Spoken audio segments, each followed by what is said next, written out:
pain is inevitable. People will hurt us. Words will cut us deeper than any blade ever could. But what matters, what truly defines us, is how we respond. Emotional abuse is insidious. It doesn't leave bruises. It doesn't draw blood, but it lingers, breaking people from the inside out. Some will manipulate, others will gaslight, many will try to control. And when we encounter this, we are faced with a choice: react or respond. Most people react. They fight back. They beg for understanding. They try to change the abuser. And in doing so, they give away their power. But the Stoics teach us something different. They teach us that while we do not control what others do, we control ourselves. We control our mind. We control our response. So, what is the Stoic response to emotional abuse? It is not weakness. It is not submission. It is strength, the kind of strength that no abuser can take from you. It is clarity, discipline, and resilience. It is the refusal to let another person's cruelty define who you are. They want you to break. Don't. They want you to lose yourself in the chaos. Stay centered. They want to control your emotions. Guard them fiercely. Because once you master yourself, they have no power over you. Walk away if you must. Set boundaries that no one can cross. But most importantly, remember this: no one can make you feel worthless without your permission, and you, my friend, are not giving them that permission. That is how a Stoic responds. Emotional abuse is a silent wound, an invisible force that can shake even the strongest person to their core. Unlike physical abuse, which leaves marks that the world can see, emotional abuse operates in the shadows. It works through manipulation, through words that cut deeper than any blade, through the slow erosion of self-worth. And because there are no bruises, no broken bones, it often goes unnoticed, not just by others, but by the person experiencing it. The damage is real, but it does not have to define you. The first instinct when facing emotional abuse is often confusion. You question yourself. You wonder if you're overreacting, if maybe you're the problem. That's how emotional abusers operate. They plant seeds of doubt, making you feel like you're never enough, like your feelings aren't valid, like you're imagining things. They twist reality, making themselves the victim and you the villain. But here's the truth. Just because someone manipulates your emotions doesn't mean they have control over your identity. Stoicism teaches that the only thing we truly own is our mind, our thoughts, our judgments, our perception of reality. No one, no matter how cruel, can take that away unless we allow them to. Emotional abuse is painful, but it does not define who you are. It does not diminish your worth. It does not decide your future. What matters is how you respond to it. The world is filled with people who will try to break you, who will test your patience, who will make you question your own value. But their words and actions are a reflection of them, not of you. Think of Marcus Aurelius, one of the greatest Stoic philosophers and Roman emperors. He faced betrayal, slander, and constant criticism. People lied about him, mocked him, tried to undermine his leadership, but he never let their words shape his identity. He reminded himself daily that people will be cruel, that they will act according to their nature, but that he alone was responsible for his own mind. And so are you. You are not defined by what someone else says to you in anger. You are not the sum of someone else's insults, nor are you bound by their attempts to make you feel small. You are defined by your choices, your resilience, and your refusal to let emotional abuse dictate your path. No one can take your strength unless you hand it over, and you won't. Control is the foundation of power. People who engage in emotional abuse understand this well. They manipulate, they provoke, they twist reality, all in an effort to dominate your emotions. They want you to react, they want you to question yourself, they want to control how you feel, how you see the world, how you see yourself. And most people fall into this trap because they believe that if they could just make the abuser understand, if they could just change the situation, everything would be different. But the truth is, you cannot control another person. You cannot control how they think, how they behave, or how they treat you. You can only control yourself.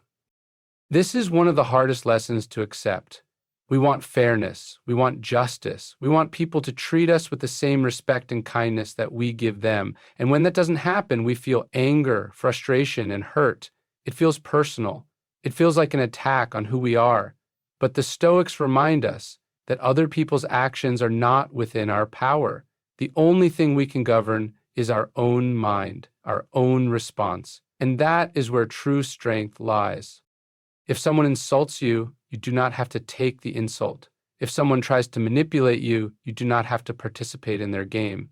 If someone lashes out at you, you do not have to lash out in return. They can throw all the negativity they want in your direction, but it is up to you whether you let it in. Picture a rock standing firm against the crashing waves. The water may hit it over and over again, but the rock remains unmoved. That is what it means to control yourself. Marcus Aurelius wrote in his Meditations that we should not be disturbed by things outside of our control, for they belong to someone else, not to us. If an abuser chooses to be cruel, that is their choice, their burden to carry. You do not have to take ownership of their words or their behavior. You do not have to be their prisoner. The more you focus on your own thoughts, your own actions, your own peace, the less control they have over you. Because in the end, no one can rule over you unless you give them permission, and you will not give them that power. Emotional abusers thrive on reactions. They push buttons, provoke, and manipulate in ways that force you into an emotional response. They know that if they can get you to react, if they can make you angry, make you cry, make you beg for their approval, then they have control over you. That is their game, and most people fall right into it. They yell back, they explain themselves over and over, they defend their worth to someone who has no intention of ever acknowledging it. But in doing so, they give away their power. They place their emotions in the hands of someone who has already proven they will use them against them. The Stoics knew that emotional mastery was the highest form of strength. Epictetus said that when someone insults you, it is not the insult that harms you, it is your judgment of the insult. In other words, it is not what they say or do that matters, it is how you interpret it, how you allow it to affect you.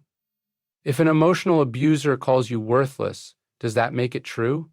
If they belittle you, does that change your value? Of course not. But the moment you react as if it does, the moment you become defensive or emotional, they have won. They have drawn you into their chaos, and now they control the situation. This does not mean you suppress your emotions or pretend that the abuse does not hurt. It means you refuse to let your emotions be dictated by someone else. It means you recognize that reacting in anger, in sadness, in desperation only fuels their power. Instead, you choose to respond with discipline. You step back, you breathe, you remind yourself that their words are a reflection of them, not of you. You decide that you will not engage in a battle that is designed to drain you. Think of a fire that has been started to consume you. Every time you react emotionally, it is like throwing more fuel onto that fire. It grows, it spreads, it burns everything in its path. But if you refuse to engage, if you refuse to feed it, the fire dies out on its own. That is the power of self-control. That is the power of responding instead of reacting. And once you master that, no abuser, no manipulator, no cruel person will ever have control over you again. Emotional resilience is the armor that protects you from the words and actions of others. When someone tries to manipulate, belittle, or control you, their goal is not just to hurt you in the moment. Their goal is to break you over time. They want you to doubt yourself, to internalize their words, to see yourself through their distorted lens. They want to shape your reality into one where they have power over you. But the Stoics teach us that no one controls your mind except you. And once you truly understand that, their power over you dissolves. The mistake most people make when dealing with emotional abuse is believing that if they can explain themselves, if they can reason with the other person, if they can just get them to see things differently, the abuse will stop. But that is an illusion. An emotional abuser is not interested in truth, in fairness, or in understanding. They are interested in control. The more you engage, the more you play into their hands. Resilience is about recognizing that you do not need their validation. You do not need them to see your worth. You do not need their approval to be whole. This is not about being emotionless or pretending that hurtful words don't affect you. It is about deciding that those words do not define you. Imagine yourself as a fortress. A storm may rage outside, winds may howl, rain may batter the walls, but inside you remain untouched. The storm cannot enter unless you open the gates.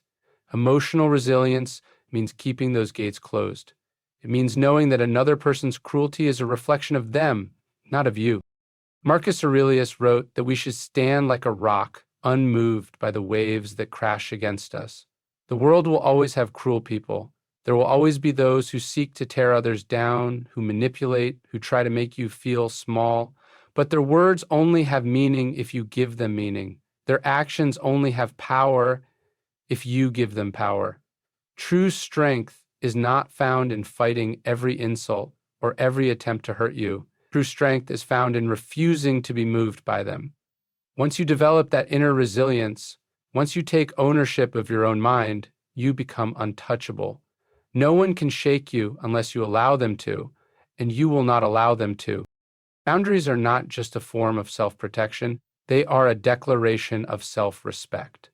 When dealing with emotional abuse, people often struggle with setting limits because they fear conflict, rejection, or worsening the situation. They convince themselves that enduring mistreatment is easier than standing up for themselves. They rationalize that if they are patient enough, kind enough, forgiving enough, the abuser will change. But this is a dangerous illusion. The more you tolerate emotional abuse, the more it continues. The more you excuse it, the more it escalates. The Stoics teach that while we do not control how others behave, we control what we allow in our lives. A person who repeatedly disrespects you, manipulates you, or drains you emotionally does not belong in your inner circle. This does not mean you must fight them, argue with them, or seek revenge. It simply means you must be clear about what you will and will not accept. A boundary is not about changing another person. It is about protecting your own peace. If someone refuses to treat you with respect, the decision to walk away or limit your interaction is not cruelty, it is wisdom. People who engage in emotional abuse rely on blurred lines. They test limits, pushing further each time to see what they can get away with. They may apologize, only to repeat the same behavior later.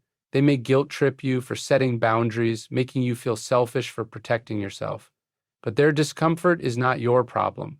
Boundaries are not meant to make others comfortable.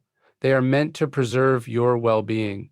The moment you stop justifying your need for peace, the moment you stop explaining why you will not tolerate mistreatment, you reclaim control over your life.